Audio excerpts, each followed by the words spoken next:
Assalamualaikum warahmatullahi wabarakatuh. Untuk sesi kedua, yakni tugasnya terkait mengenai prestasi gugatan sederhana. Gugatan sederhana atau disebut dengan small claim court adalah tata cara pemeriksaan di persidangan terhadap gugatan perdata dengan nilai gugatan material paling banyak 500 juta yang diselesaikan dengan tata cara dan pembuktiannya sederhana. Ada beberapa hal terkait gugatan sederhana. Pertama, lingkup gugatan sederhana.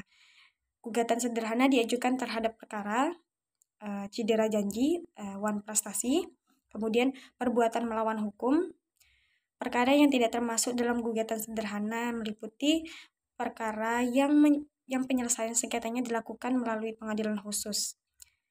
Kemudian sengketa hak atas tanah. Syarat gugatan sederhana. Para pihak dalam gugatan sederhana terdiri dari penggugat dan tergugat yang masing-masing tidak boleh lebih dari satu, kecuali memiliki kepentingan hukum yang sama. Terhadap tergugat yang tidak diketahui tempat tinggalnya, tidak dapat diajukan gugatan sederhana. Kemudian, penggugat dan tergugat dalam gugatan sederhana berdomisili di daerah hukum pengadilan yang sama. Jika penggugat berada di luar wilayah hukum tempat tinggal atau domisili tergugat, penggugat harus merujuk kuasa insidentil atau wakil yang beralamat di wilayah hukum atau domisili tergugat dengan surat tugas dari institusi penggugat. Penggugat dan tergugat wajib menghadiri secara langsung setiap persidangan dengan atau tanpa didampingi oleh kuasa hukum. Kuasa insidentil atau wakil dengan surat tugas dari institusi penggugat. Perkara gugatan sederhana tidak wajib diwakili kuasa hukum atau advokat seperti dalam perkara gugatan perdata biasa. Tahapan penyelesaian gugatan sederhana bisa meliputi pendaftaran, pemeriksaan kelengkapan gugatan sederhana, penetapan hakim dan penunjukan panitera pengganti, pemeriksaan pendahuluan, penetapan hari sidang dan pemanggilan para pihak, pemeriksaan sidang dan perdamaian.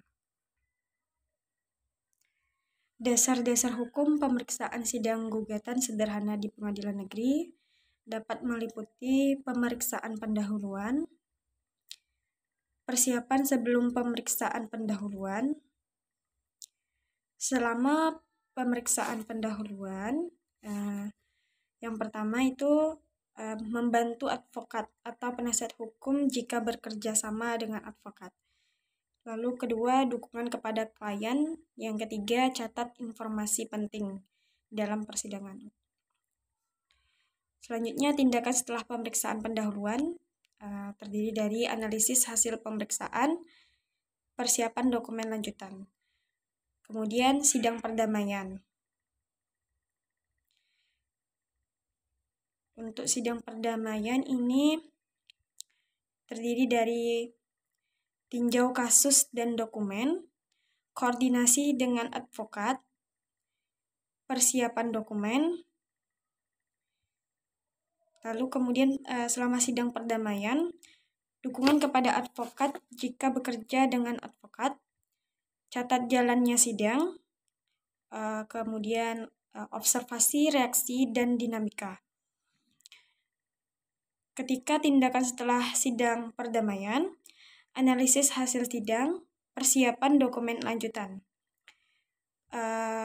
Pada pembuktian, persiapan sebelum sidang pembuktian, ada tinjau dokumen dan bukti, koordinasi dengan advokat jika bekerja sama, lalu persiapan. Selama sidang pembuktian, yang pertama dilakukan adalah dukungan kepada advokat atau penasihat hukum, catat jalannya sidang, yang ketiga observasi dan reaksi. Tindakan setelah sidang pembuktian, pertama analisis hasil sidang, kedua persiapan dokumen lanjutan, saat putusan, persiapan sebelum sidang, yang pertama tinjau kasus dan dokumen, kedua koordinasi dengan advokat, yang ketiga persiapan. Untuk selama sidang, Yang pertama, dukungan kepada advokat.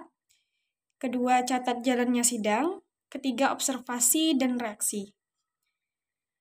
Tindakan setelah sidang bisa dilakukan dengan analisis hasil sidang, diskusikan dengan advokat, ini untuk jika bekerja sama, mengenai hasil sidang dan langkah-langkah selanjutnya, lalu evaluasi kekuatan dan kelemahan argumen serta bukti yang telah diajukan, serta respon dari pihak lawan. Baiklah, wassalamualaikum warahmatullahi wabarakatuh.